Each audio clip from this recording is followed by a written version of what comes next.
We're going to talk about Joseph P. Gaugler and how his color helm evolved from this into this. Quick shout out to Jeanette Reed, who requested the color helm. Let's start with this color helm that was published as a supplement to Popular Home Decoration. So it was like licensed to this company, William H. Wise. It reflects Gaugler's thinking about color combinations in fabrics in interior design. He was a color consultant, but he really started in fabrics and textiles. He was a textile buyer for Sears Roebuck and Company in the 1910s and 20s.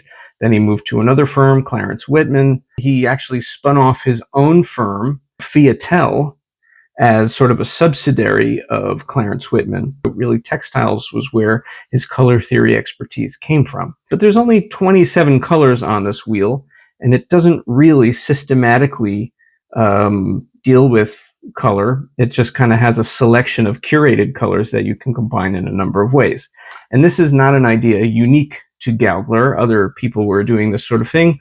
This is the color effect indicator from 1927, a few years earlier than Gaugler was building these things. So you can see it's the same idea. You've got these die-cut windows here indicating the curtains, the pillows. This is from a company that sold linoleum, so they're really focusing on the flooring, I mean.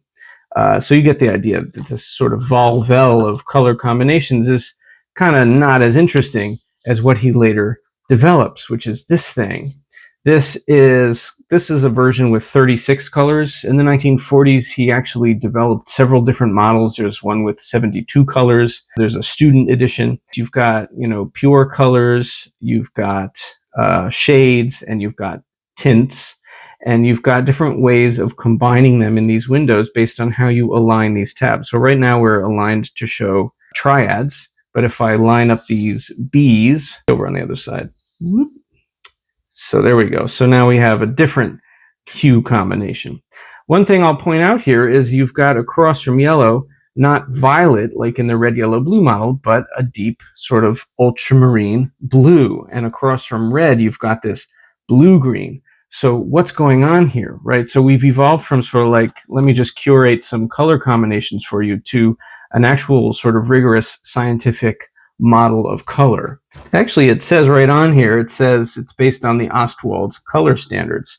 So where does he get Ostwald from? Well, according to The Story of Color by Fiatel, his company that also published his color wheels, Fiat, let it be done, kind of his view is that the correct system for combining colors visually is not the red, yellow, blue, or even the cyan, magenta, yellow physical model, but the psychological model, the Ostwald model, right? And so that's what this intro is based on. This intro, by the way, is not written by Gaugler. It's written by this British guy, Arthur B. Allen, reprinted from a book of his that was published by Winsor Newton in England. And Winsor Newton, as you may recall from episode 1 of this series, was all about the Ostwald system in the 1930s and 40s. So it's only natural that Gaugler would connect with Winsor Newton.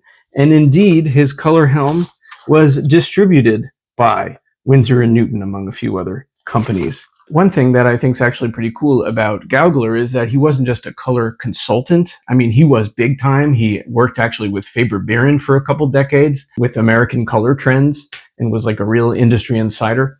But what I find really interesting about him is, at the same time, he's a pretty serious painter. He exhibited, he won prizes, and he was heavily involved in the Ridgewood Art Association.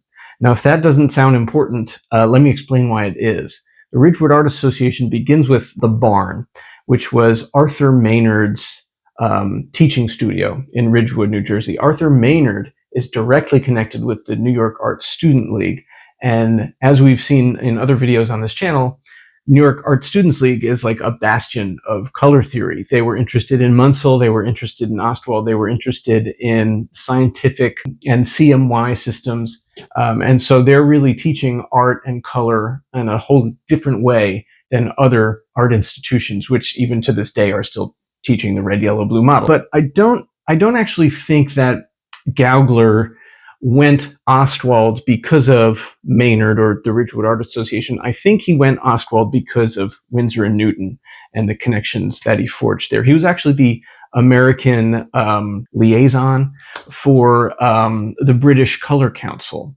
And they were, again, heavily into Ostwald at the time. So anyway, there you go. That's a little bit of history about Joseph Gaugler, the inventor of the color helm. A really neat, very vibrant, very beautiful, very interesting, and well-built color wheel from the 1940s. See you next time.